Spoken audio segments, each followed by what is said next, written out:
recognizing your habits. Now, as you might remember, one of the skills to work with challenges with less struggle and more grace is by recognizing our experiences of discomfort and working with them compassionately. Now, we'll start our journey to develop this skill by first recognizing our current habits.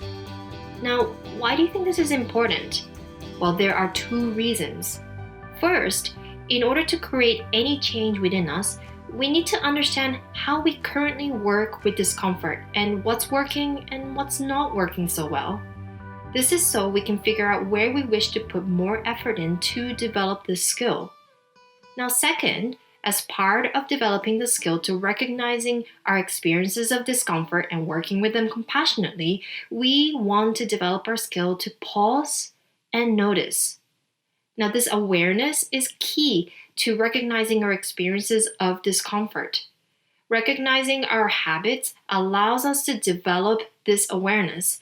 We think we're being conscious on a day-to-day basis, but you'll be surprised to find out how much of our life is on autopilot. So let's start by examining what habits you have currently, and we'll start with the simple ones. So I'd like to ask you to hold out your hands in front of you and interlace your fingers like this. Now, when you do this, which thumb is on top? Now, I want you to interlace your fingers again so that the opposite thumb is on top. How does it feel? Does it feel rather weird or out of place? Now, I'm going to move to a different example. How about when you think about brushing your teeth every day? Well, I hope you do this every day. Which hand do you use to brush your teeth? Do you have a pattern for how you brush your teeth? Do you start with the top teeth or the bottom, the back teeth or the front teeth? Now, how about when you think about taking your shower? What do you do first or second or in the end? What pattern do you have if you have any? Now, next time when you are brushing your teeth or taking a shower, try changing this pattern up a bit. You might experience a slight discomfort. You'll notice most probably that it's uncomfortable to change your habits, even for a little bit. So, why do these habits form? Well, there are two reasons. First, habits form due to our biological programming. Now, our ancestors for generations who had to hunt and fend from predators for their survival had to figure out the kinds of behaviors that kept them safe, like climbing up trees when they saw certain kinds of predators or sleeping in caves. And their survival and reproduction depended on repeating these behaviors. So, through multiple generations, we have built in within us a deep understanding that the behavior that kept us safe for the first time will also keep us safe in the future, and so we repeat certain behaviors for safety and survival. Now, our lifestyle now is very different from our ancestors, but this built-in programming leads us to a creation of our habit. Now, secondly, as I mentioned in the earlier clip, through repeated practice, we create stronger connections between certain neurons. So with stronger connections, we can engage in the same behavior with less energy and effort. So if we repeat behaviors like brushing your teeth or taking a shower in certain ways, it becomes easier for us to engage in that same behavior, and then this becomes the creation of our habits. Can you think of the last time when you felt frustrated with your family member, like your brother or your sister or your parents? If so, what happened? Who was involved? And what was the situation like? And what did you feel? Like the thoughts that you might have had or the emotions that you might have experienced? And when you felt frustrated, how did you react to that situation? So at this point, you can pause the video to think about the situation for a little bit and restart the video when you are ready. Now, when you felt frustrated, how did you react to the situation? And when you had a similar episode before with the same people, how did you react then? Now, when we get frustrated, especially with people in our lives who are close to us, sometimes we engage in repeated behaviors like shouting back or slamming the door because these behaviors have become a pattern or habit that they have become easy for us to engage in them over time. Now, we sometimes engage in these behaviors even when these behaviors have not worked out for the better. So, for me, I remember that when I was in high school and my mom and I got in a fight, it usually led to a few days of us completely not talking to each other. Now, I hated this silent treatment, both receiving it and doing it, but it became more of a pattern in our relationship that we did it anyway, even though I cannot think of any benefit that this has led to in our relationship. So, like your reaction to your frustration, we may have built other habits, some of which might be helpful and some not as much.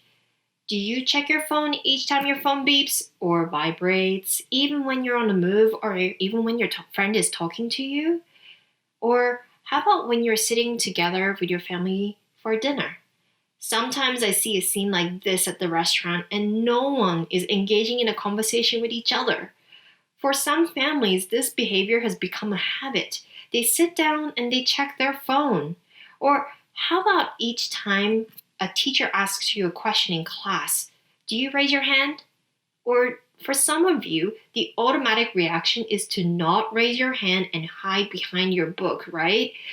Now, these behaviors through repetition can also become habits, and we resort to these behaviors even when they may not be helpful for us or for other people. So, when we reflect back to our everyday behavior, you'd be surprised how many of them have become a habit that we don't even think about. Now, many things we do in our lives are on autopilot, and we're not even aware of our own habits. Do you know what an autopilot means? It's like the autopilot of an airplane that navigates the plane automatically. So, an autopilot behavior is a behavior that we engage in automatically without consciously thinking about it. So, what are the benefits of an autopilot? So, first, we are able to process things quickly. So, can you think of a supermarket that you go to regularly? Well, if you can you bring into mind the layout of the supermarket? Now, when you want to get your favorite breakfast cereal or your bread, can you figure out quickly where to go in the supermarket to get it? Now, this is the power of an autopilot that allows us to do things quickly. If we had to think about everything we do, we would be taking a long time doing things that are rather simple, like getting your groceries. Now, the second benefit is that it allows us to engage in mental shortcuts. So again, going back to the supermarket example, when you go to the breakfast cereal aisle or your bread aisle, can you quickly see your favorite brand of cereal or your bread?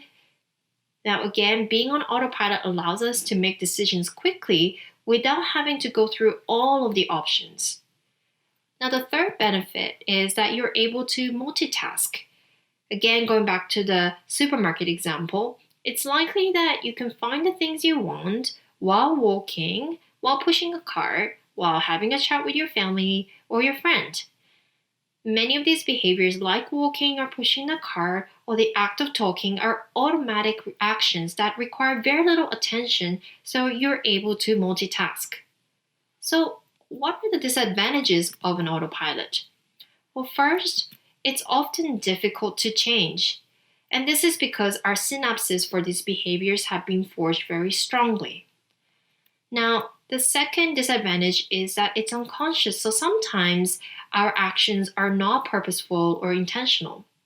So, going back to the example of reacting to the beeps and the vibrations of our phones, we may do this even while engaging in an important conversation with your friend. Now, this behavior might not serve the purpose of what's happening right in that moment, which is to be with your friend. Now, the third disadvantage is that some of our automatic actions can cause problems. So, for example, for some of us, we may have a tendency to feel anxious for starting or doing and completing certain assignments. Now, when the deadline for these assignments get closer, we may get an automatic desire to check Facebook more frequently. Now, does this sound familiar to some of you?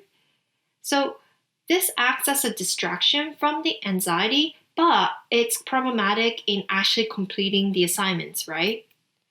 So, when these autopilot behaviors come out, they come out in a form of reaction rather than a purposeful response. Oftentimes, we become reactive when we experience discomfort. For example, when you receive an insult from your friend, then your autopilot reaction may be to shout back at that person. Another example is when you experience something that arouses a sad feeling within you. Your automatic reaction may be to ruminate and think of all the other things that are not going well in your life, making yourself even sadder than before. Now, neither of these behaviors that come as a reaction to experiences of discomfort are not useful and can cause problems, but they may come out unintentionally because they are difficult to change. So it's funny that we make our own habits and then our habits make us. Even though at the beginning we are the creators of our own habits, at certain points these habits color the way we behave on a day-to-day basis in terms of what we say and do and respond, and they get hardwired into becoming part of our identity. So, for example, if I create a habit of complaining and repeat this on a day to day basis, then complaining becomes second nature to me, and I might even adopt an identity of a complainer. We start to believe that what we do is part of who we are, even though we're capable of changing our behavior at any point. Now, this is why it's important to take some time to reflect on your habit and decipher for yourself what habit is actually useful for us and what habit is not. And which of these behavior is mindfully conducted and are intentional, and which of these behavior is mindlessly conducted and are on autopilot. So when I think back to my habits that I've got, I can map them out on this chart, which go from the x-axis from mindless to mindful, and on the y-axis from useful habits to not useful habits.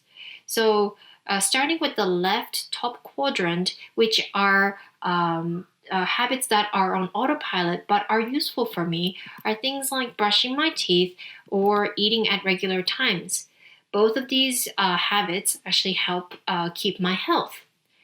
Now, looking at the left bottom quadrant, which are habits that are on autopilot but are not useful for me or other people, are things like self criticism or comparing myself with others.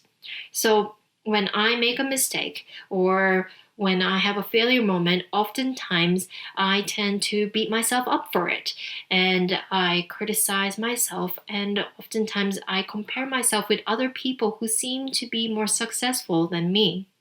Now, neither of these behaviors help lift me out of the funk that I'm experiencing and to help me move forward. So it's actually not useful for me. Now, on the right bottom corner are habits that I've got that are not useful for me but are actually conscious habits. Now, these habits were actually hard to find, but if I thought of one, then I guess this is it, which is staying up late to get things done. So when I have a goal for the day, I have a tendency to have to get it done before I go to sleep. And sometimes that means staying up late for it. And when I get less sleep, though, I am not good for other people or for myself because I'm grumpy. And I know this happens, but I do it anyway. So this is a conscious habit that's not useful for me or other people.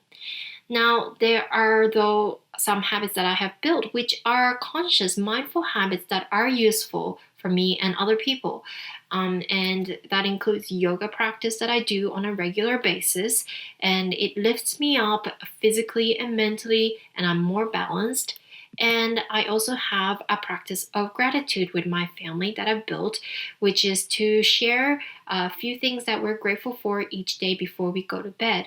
And this actually brings our focus to the things that are important to us, and it brings us happiness. So these are again mindful habits that we built that are useful. So this is a reflection on my habits, and it's an important exercise to realize if our habitual actions are aligned with who we wish to be, especially in times of challenges and discomfort. Because as I said earlier, it's during discomfort that we tend to become reactive and our actions can become not useful for ourselves or others. So, in summary, this lesson was about recognizing our habits, understanding the nature of habits, and the importance of building habits that are helpful and intentional, especially in times of discomfort. Now, as part of your practices for this lesson, you get to reflect on your life and map out your habits like I did. Now, this practice allows us to pause and notice and help develop our awareness. Now, this practice also allows us to notice what's working and what's not working for us so we can figure out what areas we can focus our effort on to change and bring intention to our responses, especially when discomfort shows up.